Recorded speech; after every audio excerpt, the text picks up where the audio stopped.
तो आज की कक्षा हम लोग यहाँ से शुरू करते हैं। तो हमने 35 नंबर तक का सूत्र हमारा देख लिया था। अब उसके बाद पुरुष का ज्ञान होने से पूर्व जो सिद्धियां योगी के सामने आती है उसका वर्णन करते हैं। 38 तक पढ़ ली थी, ये तो पढ़ ली थी तब प्रातिभ श्रावण वेदना वाला। हाँ, क्या बोले हेमा, आप वॉइस क्लियर नहीं है आपकी। ये 30 नंबर का श्लोक सूत्र भी पढ़ लिए थे, 37 भी पढ़ लिए थे, 38 भी पढ़ लिए थे, 39 में ऐसा था क्योंकि आप लास्ट में अच्छा, वाला हाँ, बताए थे यस यस आदि यस, गुरु शंकराचार्य वाला। हाँ हाँ हाँ हाँ हाँ यही हाँ तक हाँ, ओके ओके, यस। यहाँ पर आ गए हैं हम लोग, है ना। चलिए चलिए, थैंक यू थैंक यू। मेरा भी ध्यान नहीं जा रहा था। नहीं मैम, चलिए, है ना। तो 38 अब तक पढ़ा दिया। नहीं नहीं, सच में यहाँ तक पढ़ लिया था। पर शरीरावेशः, दूसरे के शरीर में प्रवेश करते हैं, ऐसा हमने यहाँ तक पढ़ लिया था। आप एक बार देखिएगा पुराना जो आपका कल का क्लास होगा उसको, ठीक है मैम, ठीक है है ना। मैम, तो ठीक। हाँ, 39 नंबर का सूत्र हम स्टार्ट करते हैं। इसमें कहा गया है, उदान जयाज्जल पंग कंटका विश्व संग उत्क्रांतिश्च, सॉरी संग उत्क्रांतिश्च, ठीक है। तो उदान जयाज्जल पंग कंटक विश्व उत्क्रांतिश्च, ठीक है। तो फिर उसके बाद इसमें क्या होता है, उदान, ठीक है, जयात, तो उदान को वायु को जीत लेने से। तो यहाँ पर वायु के बारे में बात किया गया है। तो कितने प्रकार के उदान इज रिलेटेड टू अवर प्राण, ठीक है। तो बताइए कितने प्रकार के प्राण हैं हमारे। 5 प्रकार के। यस, कौन 5 कौन से। प्रकार के मैम। प्राण बोलो है, ना जी, नाम। अपान है, समान है, उदान है, ज्ञान है। ज्ञान, यस, प्राण, ठीक। व्यान है। हाँ हाँ, हो गया, है ना। अब मुझे बताइए कि हमने योग दर्शन में अभी तक कितने प्रकार के प्राण के बारे में पढ़ लिया, इसको छोड़ करके, उदाहरण सॉरी इसको इंक्लूड करके। आप लोग ये थोड़े देर बाद मुझे बताइएगा, ठीक है। अभी याद कीजिए। तो उदान जयात, उदान वायु को जीत लेने से। नेक्स्ट सूत्र के बाद मैं फिर से पूछूंगी, आप लोग याद कर लीजिएगा तब तक। तो उदान वायु को जीत लेने से क्या, जल, ठीक है। फिर पंख, पंख मीन्स होता है कीचड़, ठीक है। फिर कंटक, एक मिनट एक मिनट, कंटक मीन्स क्या होता है, कंटक आदि से, कांटे जो होते हैं ना, गुलाब फूल होता है तो उसमें कांटे रहते हैं, उसको बोलते हैं कंटक आदि से, ठीक है। असंग अर्थात संग नहीं होता, संयोग नहीं होता, किसका, योगी के शरीर का। फिर च का अर्थ होता है और उत्क्रांति का अर्थ होता है ऊर्ध्व गति, ठीक है। तो उदान वायु को जीत लेने से जल, कीचड़, कंटक आदि से उस योगी के शरीर का क्या है, संयोग नहीं होता, और उसकी क्या है, ऊर्ध्व गति होती है, मतलब वो और आगे बढ़ता है, क्या, अपने समाधि की ओर। तो अब देखते हैं क्या क्या दिया गया है। तो शरीर के जीवन का आधार प्राण है, क्रिया भेद से उसके क्या है, ये 5 प्रकार है, प्राण, अपान, समान, ज्ञान और उदान, और उनके लक्षण इस प्रकार है ना। गर्म पानी है। तो अब क्या है, हम लोगों ने 5 प्रकार के जो वायु है उसके बारे में, सॉरी 5 प्रकार के जो प्राण हैं। तो प्राण है ये क्या है, पांचों में प्रधान है। इसकी गति मुख और नासिका के द्वारा होती है, और नासिका के अग्रभाग से लेकर क्या है, हृदय तक शरीर में इसका देश है। ये कॉमन चीज है ना, ज्यादा एक्सप्लेन करने का जरूरत नहीं है क्योंकि बाकी जगहों पे ऐसा ही दिया है। और अपान है, यह नीचे की ओर गमन करने वाला है, नाभि से पाद तल तक, मतलब हमारे नाभि से लेकर के पैर तक क्या है, इसका देश है, स्थान है। और मूत्र, विष्ठा और गर्भ आदि इसी के वेग से नीचे उतरते हैं, है ना। तो मूत्र, फिर विष्ठा अर्थात क्या है, मल का त्याग करते हैं, और गर्भ अर्थात स्त्री जब गर्भ धारण करती है तो उसका क्या है जी, डिलीवरी जो होता है, प्रसव होता है ना। तो जो बच्चा बाहर निकलता है वो किसके कारण होता है, अपान वायु के कारण। फिर उसके बाद है समान, तो हृदय से लेकर नाभि तक इसका देश है, और खान पान के रस को समस्त शरीर में यथा योग्य पहुंचा देना इसका काम है। इसकी गति सम है, मतलब क्या है, बराबर, इक्वल करके ये रखा रहता है। और फिर उसके बाद हो गया व्यान, तो यह समस्त शरीर में व्याप्त रहता हुआ समस्त नाड़ियों में विचरता है। और उदान, यह क्या है, ऊपर की ओर गमन करने वाला, ठीक है। ये सिर्फ एक ही चीज हम लोग पढ़ रहे हैं कि ये क्या है, ऊपर की ओर गमन करने वाला। है ना। और फिर उसके बाद कंठ में रहने वाला और सिर तक गमन करने वाला है, ठीक है। और मृत्यु के समय इसी के सहारे सूक्ष्म शरीर का गमन होता है। अब देखिए ये समथिंग न्यू है ना, जो आप लोग बाकी जगह नहीं पढ़ेंगे। तो मृत्यु के समय शरीर क्या है, इसी के सहारे सूक्ष्म शरीर का गमन होता है। अब देखिए यह विषय प्रश्नोपनिषद में देखना चाहिए। देखिए प्रश्नोपनिषद में ये चीज कॉमन है, और यूजीसी नेट का लेवल थोड़ा अपडेट हो रहा है, तो आप लोग भी थोड़ा सा अपडेट पढ़ने का वो कीजिएगा, है ना। तो इस तरह से हमारे पंच प्राण हो गए। तो इसके लिए ना आई थिंक एक उपवास करके ट्रिक है। तो ऊ मीन्स उदान, ठीक है, ये रहता है हमारे कहाँ गया जी, ऊपर ये गले से लेकर के कहाँ गया, उदान, यस, ऊपर की ओर गमन करने वाला, और कंठ से लेकर के क्या है, सिर तक। तो कंठ से लेकर उदान, है ना। फिर प्राण का क्या है, उपवास ट्रिक के हिसाब से बता रहे हैं ना प्राण।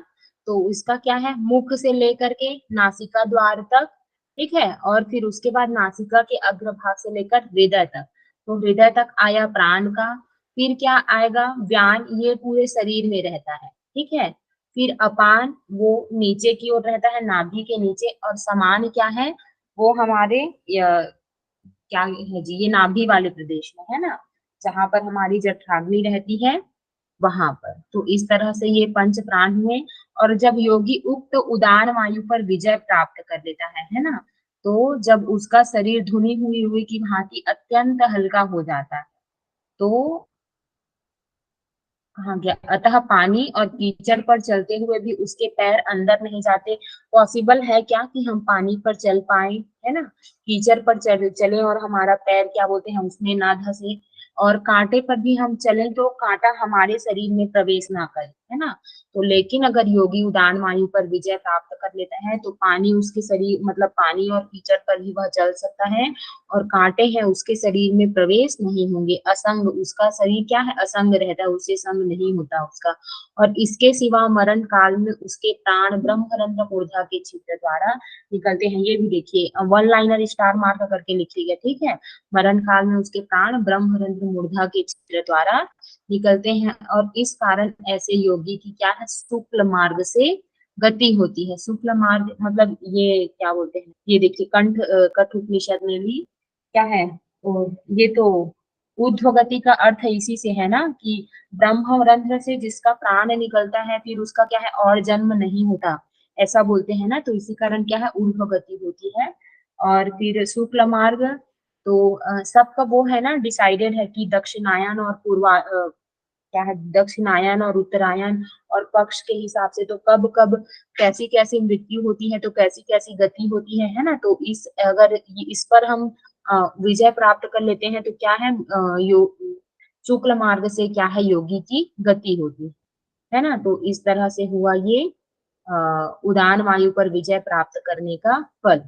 अब उसके बाद 40 नंबर का सूत्र है समान जयाज्वलनम, ठीक है। तो संयम द्वारा क्या है, समान जयात, समान वायु को जीत लेने से क्या है, ज्वलनम, योगी का शरीर क्या है, दीप्तिमान हो जाता है ना। तो संयम के द्वारा समान वायु को जीत लेता है, अर्थात उसकी शरीर अग्नि के समान सदैव अत्यंत प्रज्वलित दैदीप्यमान प्रकाश से युक्त हो जाती है, क्योंकि जठराग्नि और समान वायु का घनिष्ठ संबंध है। अतः समान वायु को जीत लेने पर योगी अपने शरीर में रहने वाले जठराग्नि के आवरण को हटाकर अग्नि के सदृश क्या है, प्रकाशमान हो जाता है। तो समान वायु का संबंध जठराग्नि से है, ऐसा यहाँ पर बताया जा रहा है ना। और इस पर जब वह विजय प्राप्त कर लेता है तो उसका शरीर क्या है, अग्नि के समान प्रकाशमान हो जाता है ना। अब बताइए हम लोग की टोटल योग दर्शन में हम लोग कितने प्रकार के जो प्राण है उसका उसके बारे में पढ़े हैं, एकदम तुरंत 5 आंसर करो। 5 कहाँ पर मैम, जी, सूत्र में 5 प्रकार के बताइए प्राण। कौन कौन से सूत्र पांच नंबर प्रकार मैम के प्राण। 39 में प्राण अपान समान उदान व्यान। नहीं नहीं, ये तो एक्सप्लेनेशन दिया गया है 5 प्रकार के प्राण है करके, लेकिन एग्जैक्टली मैं पूछ रही हूँ कि योग दर्शन में कितने प्रकार के प्राणों के बारे में हमने पढ़ा है।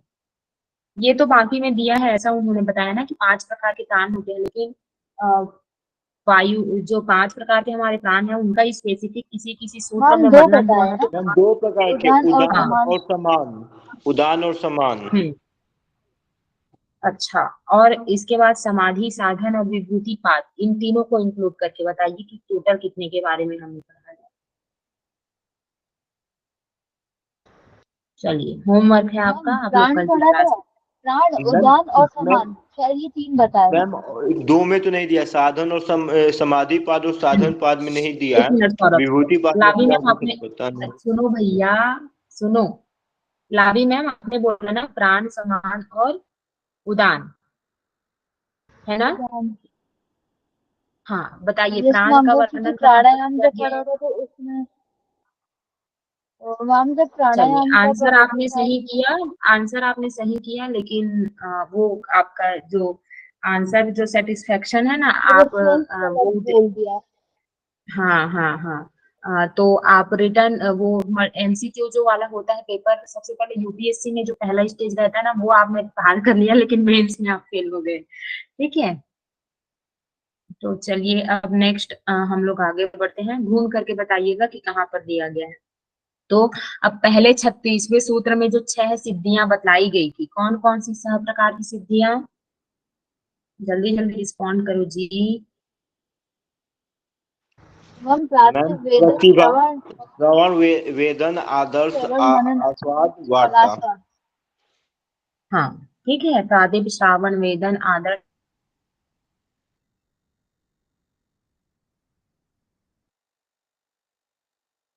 नेक्स्ट सूत्र है हमारा, तो पहले 36वें सूत्र में जो 6 सिद्धियां बतलाई गई हैं, उनमें से श्रावण नाम की सिद्धि का क्या है, अब साधन बतलाते हैं। तो ये जो 6 सिद्धियां हैं, तो उनको अब हम प्राप्त कैसे करेंगे, तो उसको प्राप्त करने का क्या है, नाम की जो सिद्धि है उसका साधन बता रहे हैं। तो 41, यस, 41वें नंबर के सूत्र में कह रहे हैं, श्रोत्राकाशयो संबंध संयमार दिव्यम श्रोत्रम। ठीक है, श्रोत्र आकाशयो, ठीक है, अर्थात श्रोत्र इज रिलेटेड हमारा कान। ठीक है, तो श्रोत्र मतलब कान, और आकाशयो अर्थात आकाश के, संबंध संयमात, संयम कर लेता है योगी का, दिव्यम, दिव्य हो जाता है क्या, श्रोत्रम, उसका जो श्रोत्र कान है वो क्या है, दिव्य हो जाता है। कब? जब हम कान और आकाश के, श्रोत्र और आकाश के संबंध में संयम करते हैं। तो शब्द को ग्रहण करने वाली श्रोत्र इंद्रिय अहंकार से उत्पन्न हुई है, और आकाश की उत्पत्ति अहंकार जनित शब्द तन्मात्रा से हुई है ना? तो इसको हम लोगों ने क्या है, जब वो पढ़ा था, क्या बोलते हैं, विकासवाद, एक मिनट मुझे शो करने दीजिए, है ना? तो विकासवाद जब हम लोगों ने पढ़ा था, तो उस समय इस चीज को देखा ही था।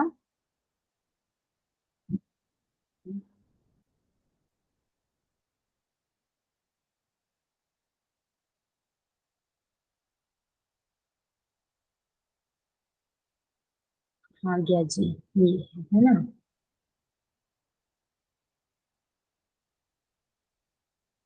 ठीक है, अब देखते हैं इसमें, तो क्या बोला गया है यहाँ पर, शब्द को ग्रहण करने वाली श्रोत्र इंद्रिय, ठीक है, किससे उत्पन्न हुई है, अहंकार से उत्पन्न हुई है। तो ये है हमारी इंद्रियां, यस, ये हुआ श्रोत्र। अब ये किससे उत्पन्न हुआ है, मन, और मन किससे उत्पन्न हुआ है, सात्विक अहंकार से। ठीक है, तो इस कारण के बोला गया है, जो हमारे श्रोत्र हैं, 1 मिनट ना, 10 मिनट्स के लिए।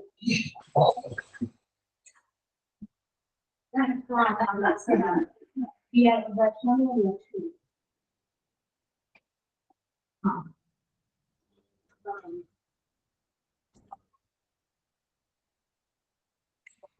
चलिए है ना, कंटिन्यू करते हैं। तो स्रोत की उत्पत्ति किससे हुई है, अहंकार से, और आकाश की उत्पत्ति क्या है, अहंकार जनित शब्द तन्मात्रा से। ठीक है, आकाश की उत्पत्ति ये हुआ हमारा पंच महाभूत में से एक आकाश, और इसकी उत्पत्ति किससे हुई है, ये तन्मात्रा है हमारे, तो शब्द तन्मात्रा से। तो आकाश की उत्पत्ति शब्द जनित, ठीक है, सॉरी, अहंकार जनित। अब इस तामसिक अहंकार से ही क्या है, ये तन्मात्रा उत्पन्न हुई है, और उस पंच तन्मात्राओं में से एक शब्द तन्मात्रा है ना? तो इसी कारण कहा गया है, इस आकाश की उत्पत्ति अहंकार जनित शब्द तन्मात्रा से हुई है ना। और अतः आकाश, शब्द और श्रोत्र इंद्रिय इन तीनों की एकता है। ठीक है, मतलब ये सब क्या है, तीनों एक दूसरे से मिले हुए हैं। और इस श्रोत्र और आकाश के संबंध को जब योगी संयम द्वारा प्रत्यक्ष कर लेता है, तब उसकी श्रोत्र इंद्रिय में दिव्य शक्ति आ जाती है। फिर वह सूक्ष्म से सूक्ष्म शब्द को सुन सकता है और तथा किसी भी ढके हुए शब्द को भी सुन सकता है। मतलब जो एकदम धीरे आवाज में भी बोलेंगे उसको भी सुन लेगा, और ढके हुए शब्द को, मतलब देखिए हमारी सबकी एक क्या होती है, कैपेसिटी होती है ना, कि किसमें डेसिबल में मेजर करते हैं हम जो सुनते हैं आवाज उसको। तो सबके सुनने का क्या है, एक लिमिट है। तो हम अलग डेसिबल रेंज के आवाज को सुनेंगे, कुत्ते हैं वो हमसे भी कम वाले को सुन लेते हैं, है ना।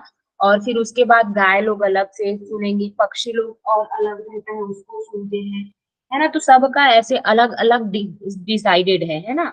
तो जो शब्द क्या है, ढके हुए शब्द को, मतलब जिसका फ्रीक्वेंसी बहुत ज्यादा भी कम होगा, तो उस योगी को क्या है, इतना पावर आ जाता है, उसमें ये सिद्धि मिल जाती है कि जो बहुत कम भी जिसका आवाज रहता है क्या है, उसको भी सुन लेता है। और जो शब्द कहीं दूर देश में बोला जा रहा है, ठीक है, देखिए यहाँ पर सूक्ष्म, ठीक, फिर ढके हुए मीन्स व्यवहित, ठीक है, और उसके बाद दूर देश में अर्थात विप्रकृष्ट। तो इन तीनों प्रकार के शब्दों को क्या है, सुन सकता है, क्योंकि आकाश विभु अर्थात क्या है, सर्वव्यापी है। आकाश कहीं पर नहीं है ऐसा हम कह सकते हैं क्या, यहाँ तहाँ जहां तक हमारी दृष्टि जाती है सब तरफ क्या है, आकाश दिखाई देता ही है। तो इस कारण उसके अंदर कहीं भी होने वाला शब्द तत्काल ही सर्वत्र क्या है, व्याप्त हो जाता है। और अतः जिसकी स्तोत्र इंद्रिय दिव्य यानी अलौकिक हो जाती है, वह चाहे जिस शब्द को जहां पर हो वहीं क्या है, सुन सकता है ना, क्योंकि आकाश सर्वव्यापी है। And akash is related to our shabd, ठीक है। और शब्द, आकाश और हमारे कान जो श्रोत्र इंद्रिय है उसका संबंध है। तो इस कारण क्या है, जब उसका श्रोत्र कान दिव्य हो जाता है, तो वो जो सूक्ष्म से सूक्ष्म शब्द है जो ढका हुआ है और जो किसी दूर देश में भी बोला जा रहा है उसको क्या है, सुन लेता है। तो आया आप लोगों को समझ में, यहाँ तक आया कि नहीं आया थी? जी मैम। हाँ, है ना। अब उसके बाद हम नेक्स्ट सूत्र देखते हैं। काया काशयोः संबंध संयमात लघुतुल समापत्ते मैम शाकाश। स्क्रीन आपका विजुअल नहीं हो रहा है, ओके, स्क्रीन आपका विजुअल नहीं है।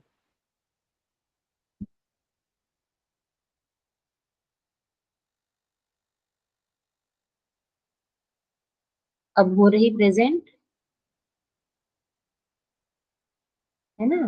तो काया काशयो संबंध संयमात लघुतुल समापत्ते शाकाश गमनम।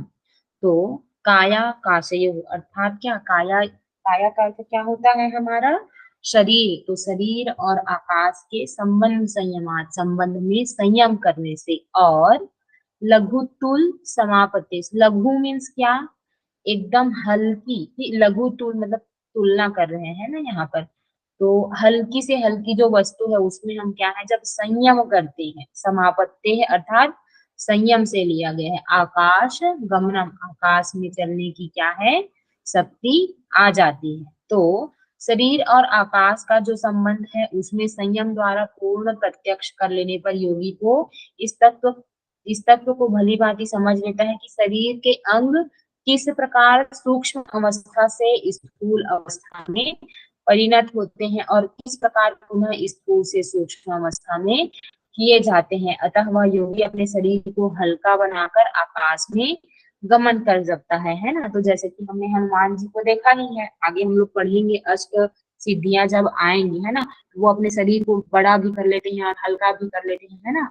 तो कैसे स्थूल शरीर को सूक्ष्म शरीर में और सूक्ष्म शरीर को स्थूल शरीर में परिणत करते हैं, ये योगी को पता चल जाता है। और इस तरह योगी जब किसी भी सूक्ष्म धुनी हुई रुई या बादल, मतलब क्या है, हल्की से जो हल्की वस्तु है, रुई है वो कितना हल्का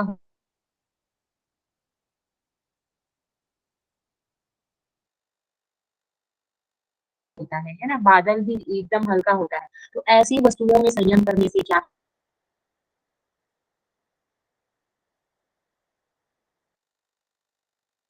क्या है, भारी हो। मैम आपकी आवाज नहीं आ रही है। नियम करने से क्या है, हम बड़े हैं तो छोटे हो जाएं। मैम आपकी वॉइस ब्रेक हो रही है। नहीं मैम, आवाज सही है।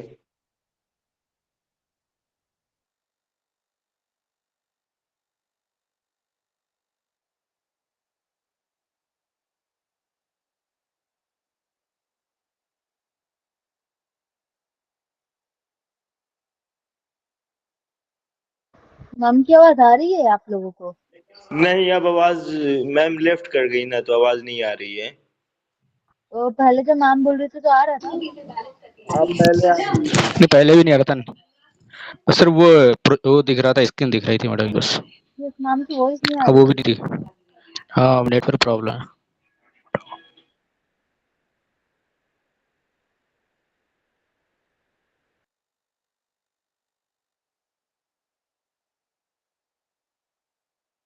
कल सही में मैम जो है मतलब 38 तक पढ़ा दिया था क्या? हाँ भैया 38 तक पढ़ाई थी, आप नहीं थे क्या? अरे हम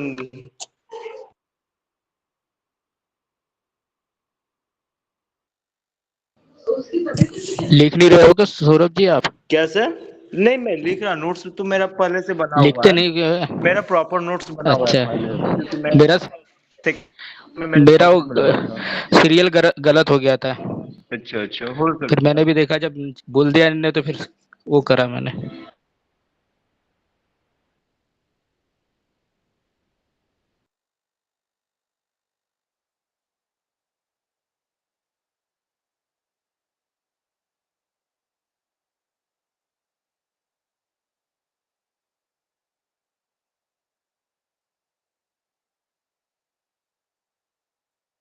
सितंबर के लास्ट तक आ जाएगा result. Somebody asking about result.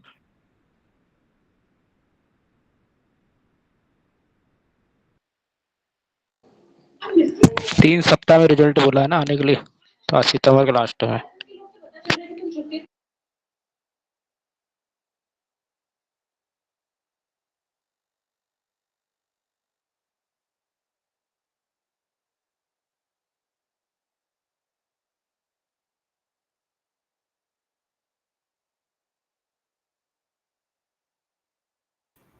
Saurabh ji, ये नेट और जीआरएफ के रिजल्ट दोनों साथ में आते हैं कि अलग अलग सर आते हैं? नेट जो है ना, जेआरएफ जो है उसी के अंदर नेट आता है। जैसे अभी के प्रेजेंट टाइम में 4 स्टेज में बांट ये डिवीजन कर दिया है। जेआरएफ और जेआरएफ से थोड़ा सा नीचे फिर नेट और फिर पीएचडी, ये तीनों के रिजल्ट आएंगे। और आपके मार्क्स के बेसिस पे जो है जेआरएफ मिलेगा, नेट मिलेगा और जो है पीएचडी मिलेगी। अलग अलग नहीं आएगा। तो पीएचडी के जो रैंक आएगा वो आप मतलब वो थर्ड रैंक रहेगी। हाँ हाँ जीआरएफ का जो फर्स्ट रैंक है और फिर नेट का सेकंड और पीएचडी का थर्ड। हाँ, नहीं तो नहीं, जीआरएफ को दो सपोज जो कैटेगरी में बांटा हुआ है। जैसे क्या है ना कि यदि आपका लेवल फर्स्ट आता है जेआरएफ में, तो आपका जो है ना, आप एक साथ कहीं असिस्टेंट प्रोफेसर भी हो सकते हैं और आप रिसर्च भी कर सकते हैं। और जो सेकेंड लेवल है जेआरएफ का, इसमें केवल आप रिसर्च कीजिएगा। और जो नेट होता है वो थर्ड लेवल का है।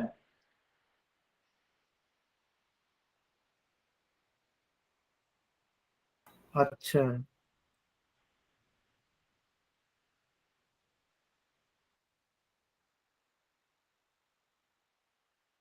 अब कंपटीशन बहुत टफ कर दिया है सर।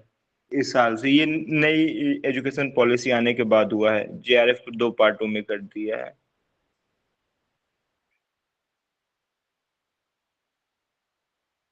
ओके।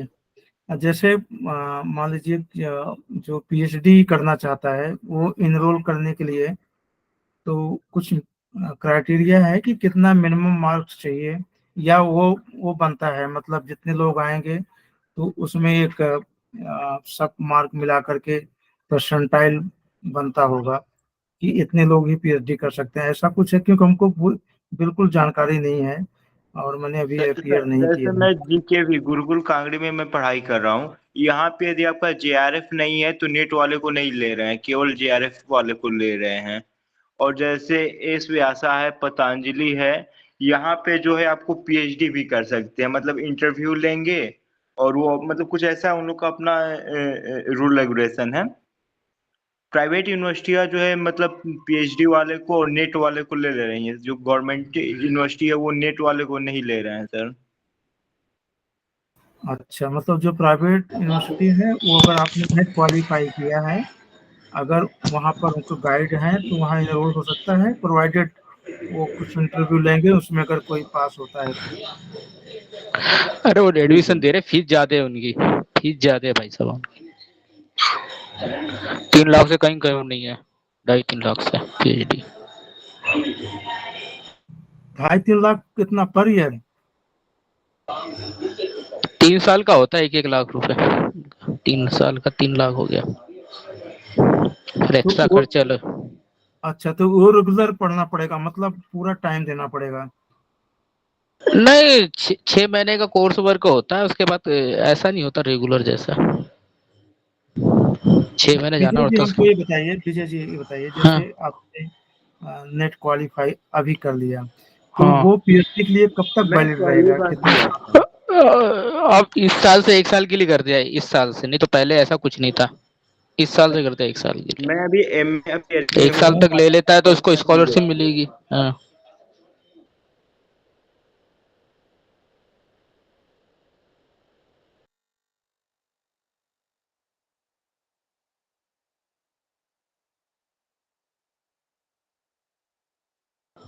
अभी रूल आया है ना, अभी देखते हैं, अभी इस बार तो देखने को मिलेगा क्या कर रहे हैं यूजीसी नेट, अब रिजल्ट आएगा पता चल जाएगा। अच्छा, मतलब आपने जैसे नेट क्वालिफाई किया तो 1 साल के अंदर में आपको पीएचडी इनरोल करना है, अगर 1 साल तक आप नहीं करते तो वापस नेट देना पड़ेगा। हाँ, अभी यही चल रहा है, अभी तो नए रूल के अनुसार।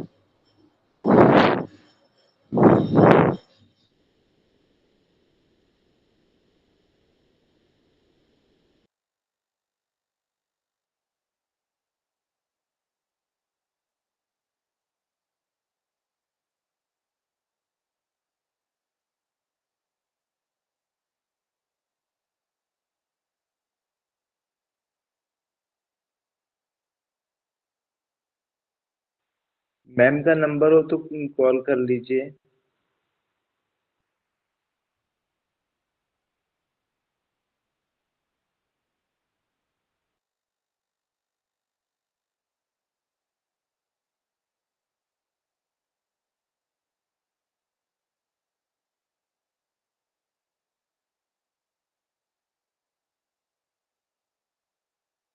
सौरभ जी, आपकी तो मास्टर डिग्री कंप्लीट हो गई है ना?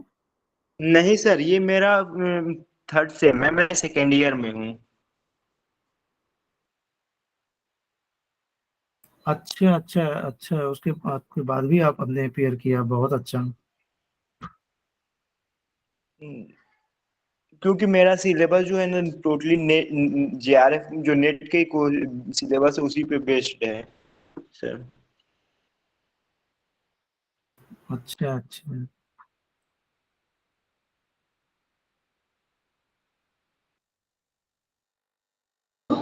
सरकारी कॉलेज है क्या, गुरुकुल कांगड़ी? नहीं, सेम सेम ही है, डीम्ड यूनिवर्सिटी है। अच्छा अच्छा अच्छा। बहुत सारे कोर्स करवाते हैं तो, है ना? हाँ।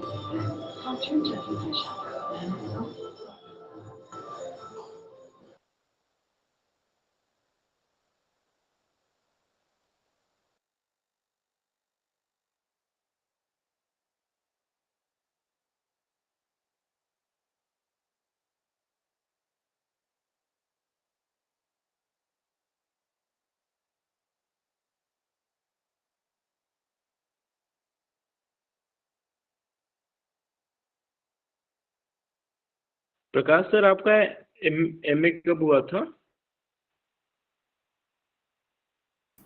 इसी साल कंप्लीट हुआ, 24 में।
हेलो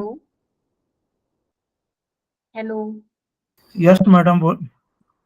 अच्छा, एक्चुअली हमारे यहाँ ना बारिश हुई है, तो इस कारण से नेटवर्क चला गया था, है ना। अभी भी इतने अच्छे से नहीं है, चलो कंटिन्यू करते हैं। पहले स्क्रीन प्रेजेंट करना पड़ेगा ना। अच्छा, तो कहाँ तक पढ़ाया मैंने? 43 हेलो। तक हाँ, मैडम, 42 तक यहाँ तक आपने पढ़ा दिया। यहाँ तक मैंने एक्सप्लेन कर लिया है। सुनाई दिया आप लोगों को? स्थूल मैंने एक्सप्लेन कर लिया। किया है कि नहीं किया है? जी सुने आप मैम लोग की नहीं सुने? जैसे वॉइस जी मैम, ब्रेक जी मैम। हो रही थी आपकी, तो समझ नहीं आया। अच्छा, स्थूल तक आप लोगों को सुनाई दिया? जी मैम। हेलो। जी मैम, इस थ्रू तक मैम किया था। अच्छा। हाँ मैम हाँ, बीच में आवाज ब्रेक हो रही थी, एक बार फिर से बता दीजिए आप। ठीक है ना।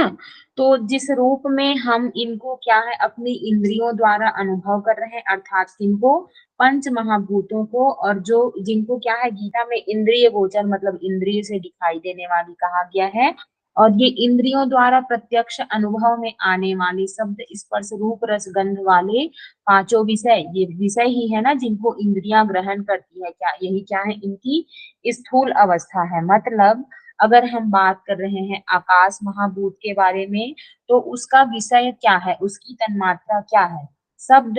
और शब्द को क्या है हम ग्रहण कर रहे हैं किसके द्वारा, हमारी कान के द्वारा। तो कान हो गया हमारा इंद्रिय, ठीक है। तो इंद्रिय के द्वारा हम सीधो सीधा जिसको ग्रहण कर रहे हैं वही क्या है, इसकी स्थूल अवस्था है ना।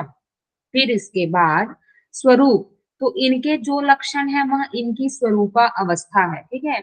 तो जो इनके लक्षण होते हैं, जैसे पृथ्वी की मूर्ति, जल का गीलापन, अग्नि की उष्णता और प्रकाश, वायु की गति और कंपन, और आकाश का अवकाश, यह इनकी क्या है स्वरूप अवस्था है। मतलब इनका जो लक्षण क्या है, जल है वो गीला गीला ही रहेगा, अग्नि है, उष्णता क्या है उसका लक्षण है, उसका स्वरूप है ना। क्योंकि इन्हीं से क्या है इनकी भिन्न भिन्न सत्ता सत्ता का क्या है हमको अनुभव होता है। तो जैसा उसको हम अनुभव करते हैं उसी को क्या बोलते हैं, उनको उसका स्वरूप। और जैसा जिस तरह से हमारी इंद्रियां उनको ग्रहण करती हैं उसको बोलते हैं उनकी स्थूल अवस्था। अब उसके बाद है सूक्ष्म अवस्था। तो इनकी जो कारण अवस्था है जिनको तन्मात्रा और सूक्ष्म महाभूत भी कहते हैं। अब मुझे बताइए इनकी कारण अवस्था क्यों बोला गया है, मतलब सूक्ष्म महाभूतों को स्थूल महाभूत की कारण अवस्था क्यों कहा गया है? ये कारण शरीर की वजह से मैडम, क्योंकि स्थूल का बाद सूक्ष्म होता है, सूक्ष्म बाद कारण शरीर। बोलो सौरभ सर, डायरेक्ट आंसर करो, है ना। मैम मैम, जैसे हमें बोलो ना जी। ये पंचकोश पढ़ते हैं ना, पंचकोश हाँ। पंचकोश पढ़ते हैं तो उसमें जो है अन्नमय, प्राणमय, मनोमय, विज्ञानमय और आनंदमय आता है। तो जो अन्नमय और प्राणमय होता है वो स्थूल होता है, और जो मनोमय होता है और विज्ञानमय होता है वो कारण शरीर में होता है। तो इसीलिए जो है हम स्थूल स्थूल जो शरीर है उसका कारण शरीर सूक्ष्म को बोलते हैं। अब मेरा क्वेश्चन वो नहीं है, मैं ये बोल रही हूँ कि सूक्ष्म महाभूतों का को पंच महाभूतों का कारण क्यों कहा गया है। इसका बहुत ही सिंपल आंसर है, कार्य से ही क्या है कारण उत्पन्न होती है। तो जिस चीज से उत्पन्न होता है उसको बोलते हैं कार्य, और जो सॉरी जिस चीज से उत्पन्न होता है उसको बोलते हैं कारण, और जो चीज उत्पन्न होता है उसको बोलते हैं कार्य। तो पंच तन सूक्ष्म सॉरी जो पंच तन्मात्राएं हैं उसी से मिल करके महाभूत बनते हैं, इस कारण से उसको उसका कारण बोला गया। जैसे कि मिट्टी से घड़ा उत्पन्न हुआ तो घड़ा कार्य हो गया, मिट्टी उसका कारण। तो यहाँ पर देखो पंच तन्मात्राओं से क्या है हमारे जो पंच महाभूत उत्पन्न हुए हैं, तो इसी कारण से इसको उसका कारण कहा गया है। कैसे हैं आप यस लोग, यस मैडम, इतना पढ़े हैं आप पर भी। नहीं नहीं नहीं मैडम, बहुत अच्छा आपने हाँ बताया, क्लिक नहीं हो पाया। ये थोड़ा करेक्ट सा मैं हाँ। क्वेश्चन समझ नहीं पाया था। तन्मात्राओं का है, करेक्ट। ठीक है, चलिए आगे बढ़ते हैं।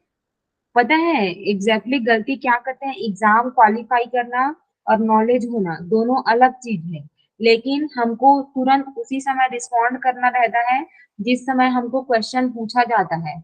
और एग्जाम में वो यूजीसी 3 घंटे का एग्जाम ले रहा है ना, नेट, वो इसी का टेस्टिंग है कि आप किस तरह से रिस्पॉन्ड करते हैं, क्योंकि ये सब चीजें सबको पता है, आप लोगों को भी पता है, लेकिन अभी बस क्या है, कैच नहीं कर पा रहे हैं उस चीज को। तो ये कब आएगा, जब बार बार प्रैक्टिस करेंगे, है ना। चलिए आगे बढ़ते हैं।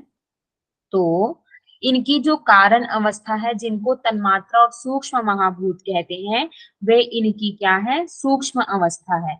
जैसे पृथ्वी की गंध तन्मात्रा, मतलब पृथ्वी क्या है, स्थूल महाभूत है, तो उसकी सूक्ष्म अवस्था क्या हो गई, गंध तन्मात्रा।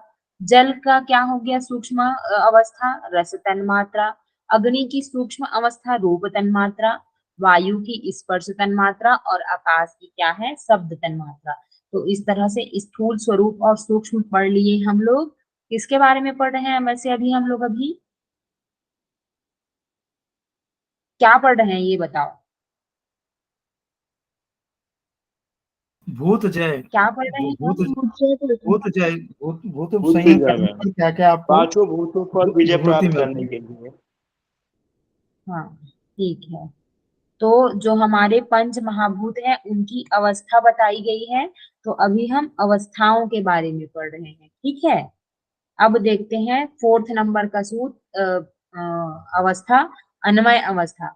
तो पांचों भूतों में जो तीनों गुणों का स्वभाव, यानी प्रकाश, क्रिया और स्थिति व्याप्त है, वह क्या है, वही क्या है, इनकी अन्वय अवस्था। मतलब गुणों का जो स्वभाव है उसको क्या बोलते हैं, उसकी अन्वय अवस्था। तो बताइए प्रकाश किस गुण से रिलेटेड है हमारा? प्रकाश तो सत्य से है मैडम। रजोगुण हाँ। सत्व। और स्थिति किससे रिलेटेड है? स्थिति तो तमस से होनी चाहिए, ओके और वेरी गुड, क्रिया है ना। आपका रस से होनी चाहिए। रजस से, क्रिया है रजस का, ठीक है। तो यही अब जो गुण से रिलेटेड जो उसकी अवस्था होती है पंच महाभूतों की, उसी को क्या बोला जाता है, उसकी अन्वय अवस्था। अब है हमारा 5वां, अर्थवत्व अवस्था। तो ये 5 भूत पुरुष के भोग और अपवर्ग के लिए है। यही क्या है, इनकी अर्थवत्व, अर्थात क्या है, यही इसकी प्रयोजनता है। मतलब ये जो पंच महाभूत हैं उनका प्रयोजन क्या है, उसकी प्रयोजन अवस्था क्या है ना। तो पुरुष को भोग और अपवर्ग प्रदान करना, यही क्या है, इसकी प्रयोजनता है। अब पुरुष को भोग और अपवर्ग प्रदान करता, इसकी प्रयोजनता कैसे हो गई, बताइए क्यों हुई ये उसकी प्रयोजनता? प्रकृति का जो क्यों हुई? प्रयोजन है मैडम, वो होने के बाद पुरुष को फिर उसका कार्य नहीं रह जाता है। जहाँ आपने कहाँ पढ़ाया था ये, नहीं, मेरा सप्त क्वेश्चन प्रांत ये भूमि, है, सप्त प्रांत भूमि। एक्सक्यूज मी प्लीज, मेरा क्वेश्चन ये है कि ये पंच महाभूतों का अर्थवत्व, मतलब उसकी प्रयोजनता, पुरुष को भोग और प्रदान, वर्ग प्रदान करना क्यों है, क्यों बोल रहे हैं हम लोग कि ये उसकी प्रयोजनता है करके? एक ही लाइन में आंसर है इसका, जल्दी बताओ।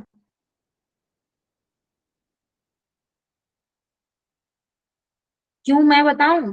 क्योंकि ये प्रकृति का अंश है जी, प्रकृति के ही अंग है ना ये पंच महाभूत हमारे। तो प्रकृति का जो प्रयोजन होगा वही क्या है, इन पंच उसके अंगों का, अपने अंग प्रत्यंगों का ही प्रयोग करके प्रकृति पुरुष को भोग और प्रयोजन प्रदान करेगी। तो ये जो क्या है पंच महाभूत है, ये भी उसका प्रयोजन क्या हुआ, पुरुष को भोग और अपवर्ग प्रदान करना। तो इन पांचों भूतों को प्रत्येक अवस्था के क्रम में संपूर्ण अवस्थाओं में भली भांति संयम करने से योगी जब इसको प्रत्यक्ष कर लेता है, तो इस तरह योगी का इन भूतों पर क्या है, पूरा अधिकार हो जाता है। मतलब भूत जय हो जाता है कब, जब क्या है वो स्थूल स्वरूप, सूक्ष्म, अन्वय और अर्थवत्व, इन पांचों अवस्थाओं में जब वह संयम कर लेता है तब। अब आगे का सूत्र हम लोग कल से देखेंगे, क्योंकि कल हमारी मॉर्निंग में क्लास है ना। तो आज की कक्षा यहीं तक। चलिए बताइए, आज के क्लास में किसी को किसी भी प्रकार का डाउट?